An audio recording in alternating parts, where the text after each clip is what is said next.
This is such a lovely house, Emma. So much space for family, my mom said, dragging her suitcases through my front door without warning. My father followed behind with more luggage, nodding approvingly at my newly renovated living room. I stood frozen in my doorway, still in my work clothes, trying to process the scene before me. My name is Emma Cooper, and at 32, I had finally achieved my dream of owning a beautiful house in the suburbs after years of saving and hard work. Now, barely 3 months after moving in, my parents were apparently moving in too, without asking. Mom, Dad, what's going on? I managed to ask, watching as they started arranging their belongings in my living room. Oh, honey, Mom said, waving dismissively. We decided to sell our house. The market was too good to pass up, and we knew you had all this extra space. It's perfect. You sold your house. I felt my stomach drop. Without telling me you were planning to move in here. Why would we need to tell you? Dad chimed in, already settling into my favorite reading chair. You're our daughter. This is what family does. We take care of each other. I took a deep breath, trying to stay calm. But this is my house. I bought it with my own money. You can't just move in without asking. Mom's face shifted from cheerful to hurt in an instant. Are you saying you don't want your own parents living with you, after everything we've done for you?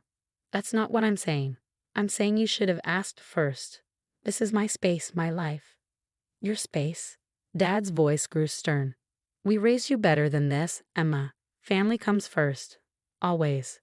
The next few days were a nightmare. My parents took over my house like it was their own, rearranging furniture, criticizing my decorating choices, and making comments about how I needed to grow up and appreciate family values. They claimed the master bedroom, my bedroom, saying they needed the attached bathroom for Dad's medical needs. I was relegated to the smaller guest room, my protests met with guilt trips and accusations of being selfish. We gave you everything growing up, Mom would say whenever I objected. This is how you repay us. A week later, I came home from work to find my kitchen completely reorganized. My healthy food replaced with their processed favorites, my carefully organized cabinets chaos. Mom, where are my meal prep containers? I asked, searching through unfamiliar arrangements. All those plastic things. I threw them out. They were cluttering up the space. You need to eat real food, dear. That was the last straw. This has to stop, I said firmly. This is my house, and you can't just take over like this. We need to talk about boundaries. Mom's eyes welled up with tears, her favorite tactic. Boundaries? With your own parents? I can't believe how ungrateful you've become. Dad stormed in, face red with anger. That's enough. We raised you, supported you, and this is how you treat us. Maybe you need to learn a lesson about respect. The next day, I came home to find the locks changed. My key wouldn't work. Through the window, I could see my parents sitting in my living room, acting like they owned the place. Mom opened the door just enough to speak.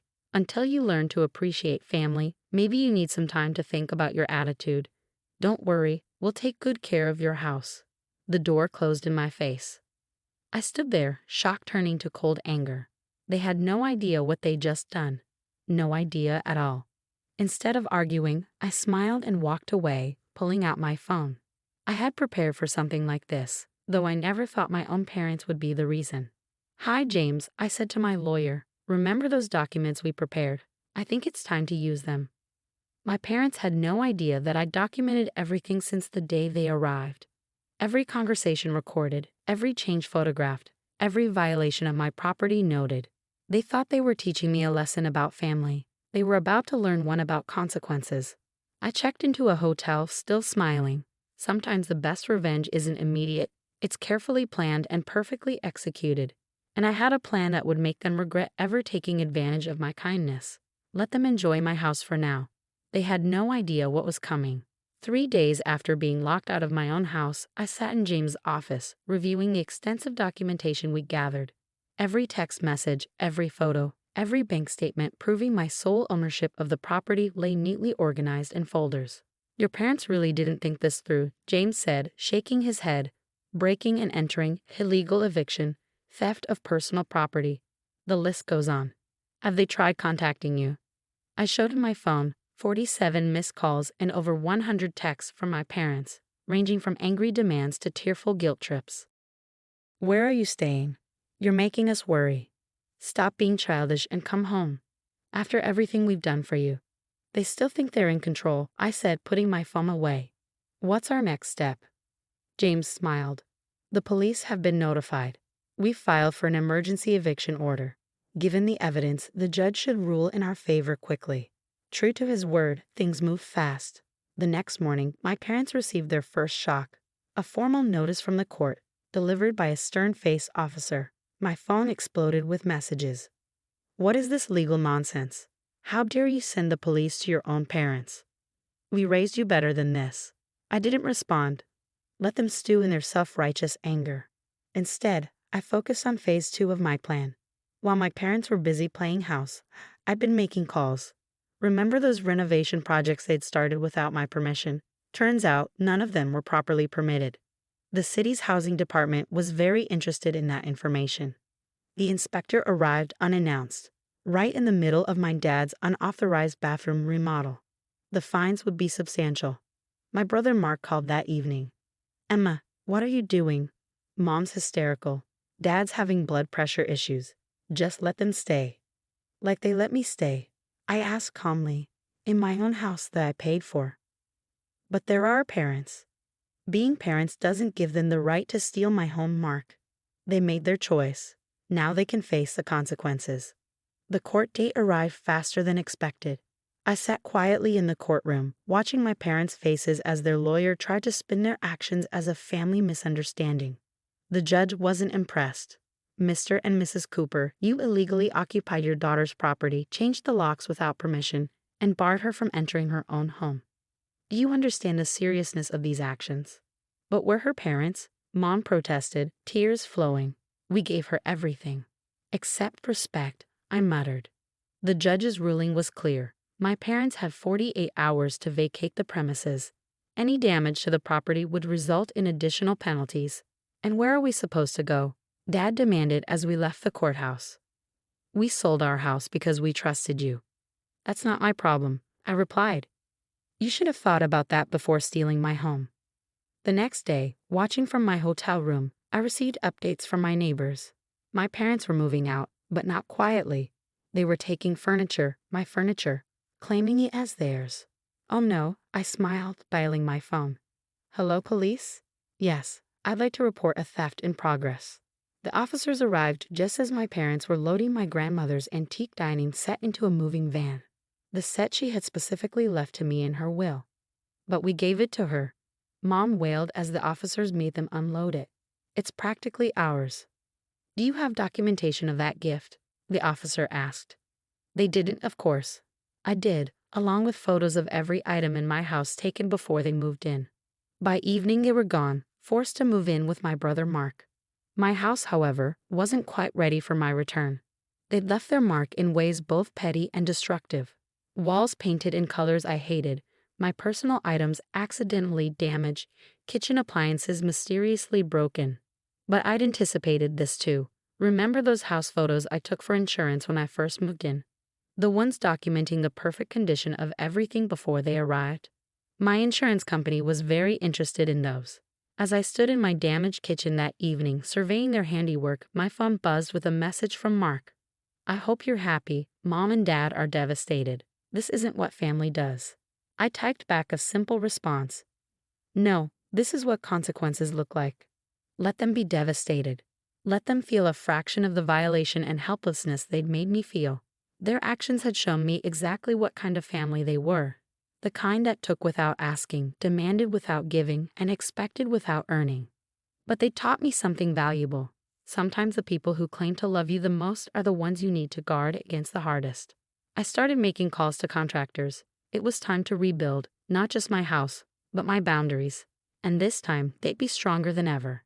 6 months after the incident, as my brother Mark calls it, my house was finally restored. Not just to its original state, but better. Every change my parents had forced on my space was undone, replaced with choices that were uniquely mine. The insurance payout had been generous, covering not just the physical damage but also my hotel stays and legal fees. James, my lawyer, had made sure of that. I was enjoying my morning coffee in my newly renovated kitchen when the first letter arrived. My mother's handwriting, shaky but familiar. Dear Emma, Living with Mark has opened our eyes. We realize now that we may have overstepped. May have. I almost laughed. We miss you. Your father's health isn't good. The stress of everything. Perhaps we could talk. I set the letter aside, unmoved. They weren't sorry for what they'd done. They were sorry it hadn't worked out the way they planned. A week later, Mark showed up at my door. He looked uncomfortable, shifting from foot to foot on my porch. They're driving me crazy, he admitted. Mom reorganizes my kitchen daily. Dad criticizes everything. I think I understand now. Funny how perspective changes when it's your space being invaded. I replied, but I let him in. We sat in my new living room, the space now filled with warm colors and comfortable furniture that reflected my personality, not my mother's outdated tastes. They want to apologize, Mark said. Really apologize this time. Dad's pride took a huge hit when the neighbors found out what happened. Mom can't show her face at her book club anymore. Actions have consequences, I said, sipping my tea. They taught me that. But something had shifted. Mark's visit showed me that maybe, just maybe, my parents were finally learning their lesson. Not from guilt trips or emotional manipulation, their usual tools, but from experiencing exactly what they put me through. 2 weeks later, I agreed to meet them at a neutral location, a coffee shop downtown. They looked smaller somehow, less imposing than the people who had bulldozed their way into my life half a year ago.